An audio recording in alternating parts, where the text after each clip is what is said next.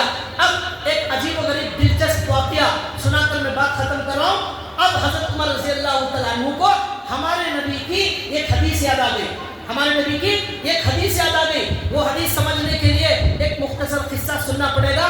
ہمارے نبی صلی اللہ علیہ وسلم کتنے سچے نبی ہیں، یہ واقعہ سن کر ہمارے دل میں ہمارے نبی کی محبت اور زیادہ ہو جانا چاہیے۔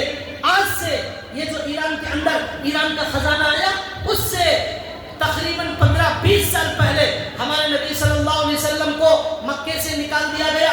یاد ہے واقعہ، مکے سے رات میں نکل کر حضرت ابو بکر ہمارے نبی رات میں چھپ کر نکل گئے، غار ثور میں چھپ گئے 3 دن۔ اس کے بعد مدینے کی طرف چلنے لگے۔ مدینے کے اندر کافروں کو معلوم ہوا کہ رات میں ہمارے نبی اور ابو بکر نکل کر مدینہ چلے گئے ہیں۔ تو ابو جہل حضرت ابو بکر کے گھر میں گیا، جا کر ابو بکر کی بیٹی کو پوچھتا ہے تمہارے ابا کہاں ہیں؟ تو بیٹی کہتی مجھے معلوم نہیں۔ ابو جہل نے زور سے تھپڑ مارا تو یہ کان جو ہے کا زیور گر گیا، اتنا زور سے مارا۔ ابو جہل غصے میں لال پیلا ہو گیا۔ اس وقت اعلان کیا مکے میں جو محمد کو اور ابو بکر کو پکڑ کر گرفتار کر کر زندہ یا مردہ مکے کے اندر لائے گا، اسے 100 اونٹ انعام کے اندر دیے جائیں گے۔ مکے میں اعلان ہوا۔ اب وہاں جتنے لوگ بیٹھے ہوئے تھے انہوں نے سوچا اچھا موقع ہے، چلو بھاگو، پکڑو ہمارے نبی کو، ابو بکر کو پکڑو اور لا کر ابو جہل کے حوالے کرو، 100 اونٹ مل جائیں گے۔ یہ کچھ لوگوں کی تمنا ہوئی۔ تو اب لوگ وہاں سے نکل کر کچھ لوگ گھوڑوں میں ہمارے نبی کو تلاش کرنے نکلے۔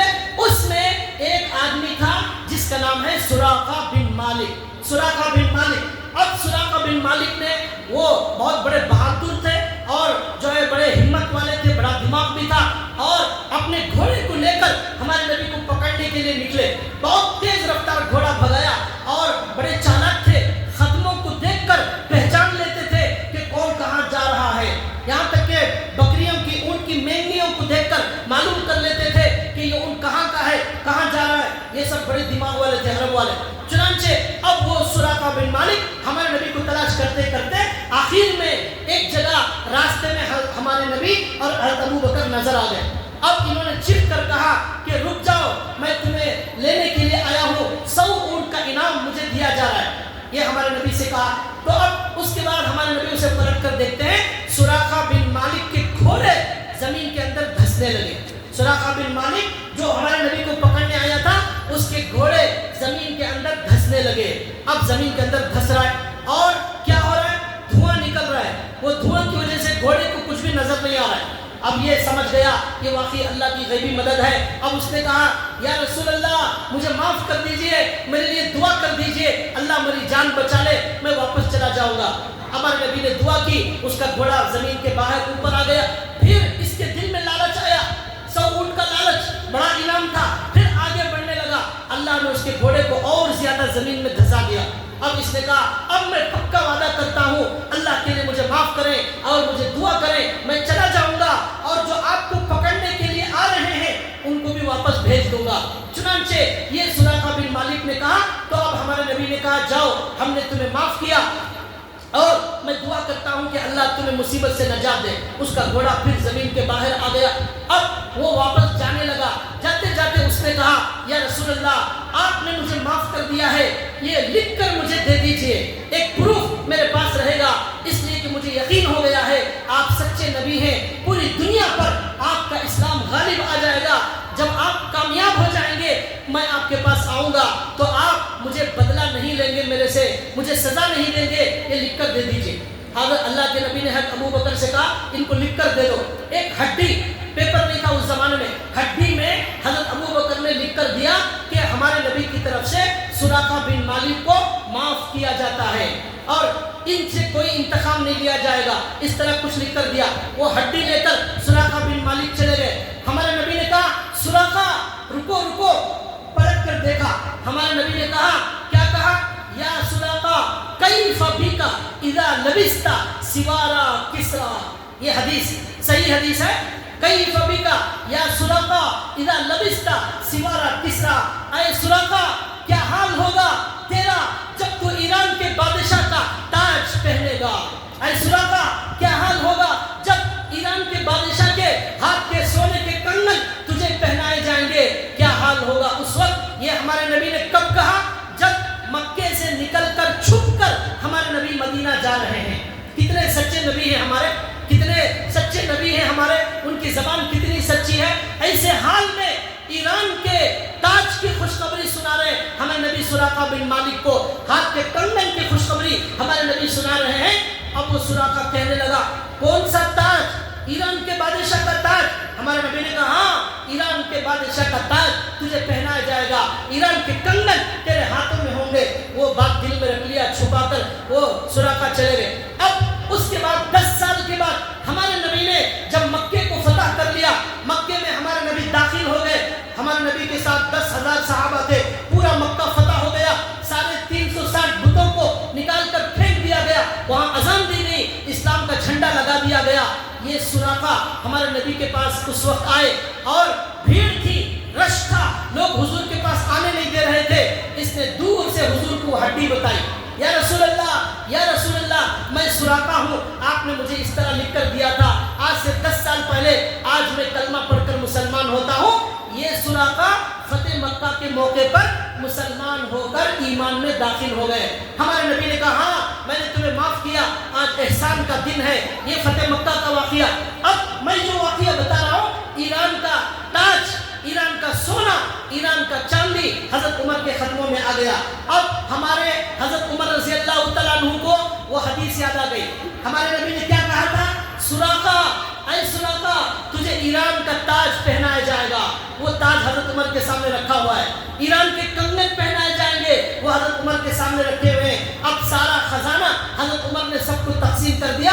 اب حضرت عمر نے کہا میرے نبی نے کہا تھا سراقہ کو یہ ایران کا تاج پہنایا جائے گا، یہ کنگن پہنائے جائیں گے، ہمارے نبی سے زیادہ سچا کوئی نہیں، بلاؤ کہاں ہے سراقہ بن مالک؟ ان کو بلا کر آج اسے ایران کا بادشاہ کے جیسا بنا کر یہاں بٹھایا جائے، اسے تاج پہنایا جائے، اسے کنگن پہنائے جائیں، اسے بادشاہ کے کپڑے پہنائے جائیں اور پورا بادشاہ بنا کر اسے بٹھایا جائے۔ اس سراقہ بن مالک کو ہمارے نبی نے 15-20 سال پہلے جو کہا حضرت عمر کے زمانے میں وہ پورا ہوا۔ ایران کا تاج سراقہ بن مالک کو پہنایا گیا، کنگن پہنائے گئے، کپڑے پہنائے گئے، اسے عارضی بادشاہ بنا کر بٹھایا گیا۔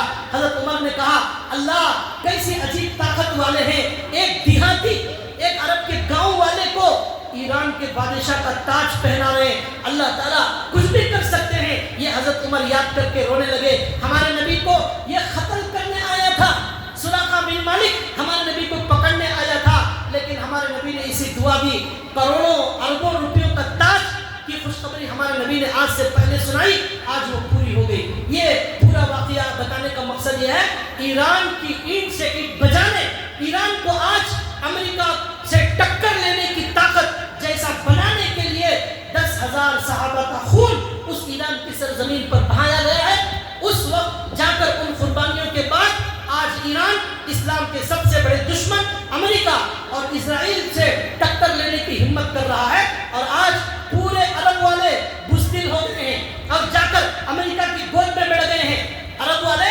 امریکہ کی گود میں بڑھ گئے ہیں۔ ہم ان کو اہل سنت اہل سنت اہل سنت بول رہے تھے، یہ اہل سنت کے عرب والے جا کر امریکہ کے گود میں بڑھ گئے، اسرائیل کی گود میں بڑھ گئے، اور ہم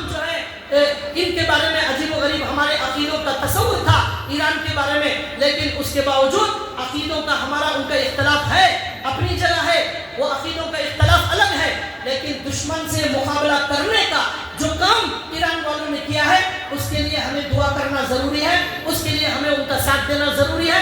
یہ سنی شیعہ کا اختلاف اٹھانے کا یہ موقع نہیں ہے۔ اس وقت ہم جو اچھا وہ کام کر رہے ہیں ہم اس کے اندر ساتھ دیں گے، ان کے عقیدے خراب ہیں اس کے اندر ہم ان کا ساتھ نہیں دیں گے۔ ہمارے عقیدے قرآن کے، حدیث کے، اہل سنت والجماعت کے عقیدے پر ہم قائم ہیں، لیکن پہلی بار کسی نے اتنے سالوں میں ہمارے دشمن کو سزا دے کر ہماری آنکھوں کو ٹھنڈک پہنچائی ہے۔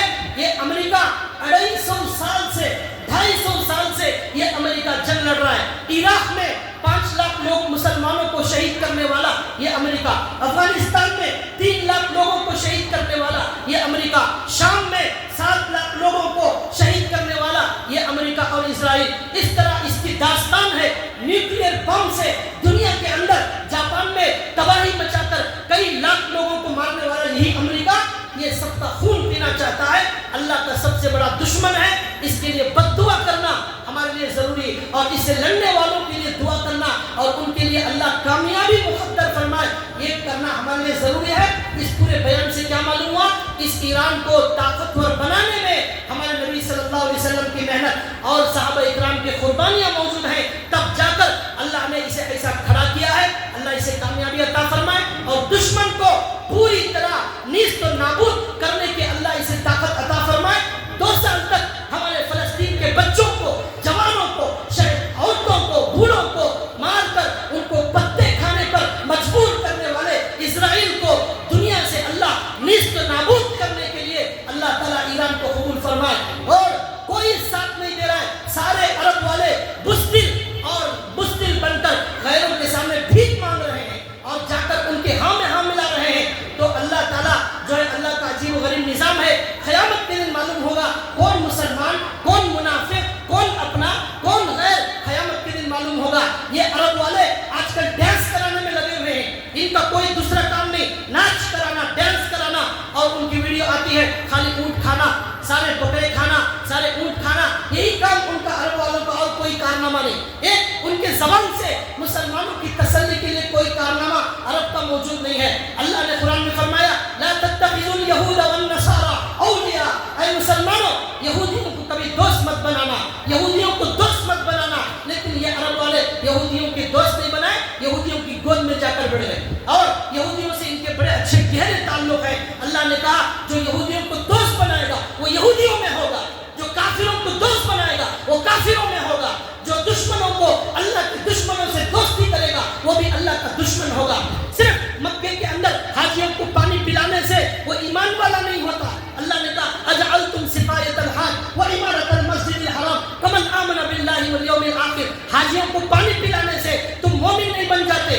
اللہ نے 10ویں پارے میں کہا اس لیے بھائیوں اپنے جو ہے ایمان کی حفاظت کریں، یہ زمانے میں اور اللہ سے تعلق کو اپنے مضبوط کریں۔ ہمارے نبی نے ہمیں یہ نہیں کہا ہے عرب والوں کی اتباع کرو، عرب والوں کے پیچھے چلو، نہیں۔ بن سلمان ہمارے لیے جو ہے مخترع نہیں ہے، ہمارے لیے قرآن، ہمارے لیے حدیث، ہمارے لیے نبی، ہمارے صحابہ، ہمارے امام، ہمارے مخترع ہیں۔ ہم قرآن کے پیچھے چلیں گے، عرب والوں کی اتباع کرنے کا حکم ہماری حدیثوں میں موجود نہیں ہے۔ لوگ کہتے ہیں عرب والے ایسا کر رہے ہیں، عرب والے ویسا کر رہے ہیں، عرب والے ناچ رہے ہیں، عرب والے شراب پی رہے ہیں، عرب والے سود کھا رہے ہیں، وہ ہمارے لیے نمونہ نہیں ہے۔ ہمارے نبی نے کہا میں تمہیں قرآن دے کر جا رہا ہوں، حدیث دے کر جا رہا ہوں، جب تک تم قرآن اور حدیث کو مضبوط پکڑے رہو گے تم کامیاب ہو جاؤ گے۔ دنیا کا کوئی بھی ہمارے لیے رہبر نہیں ہے، ہمارے نمونہ ہمارے نبی ہیں، ہمارے صحابہ ہیں، ہمارے اولیاء اللہ ہمارے بڑے ہیں۔ اللہ ہمیں اسلام پر جینے اور مرنے کی توفیق عطا فرمائے، سنی ہوئی بات پر اللہ عمل کی توفیق عطا فرمائے۔ وآخر دعوانا الحمدللہ رب العالمین۔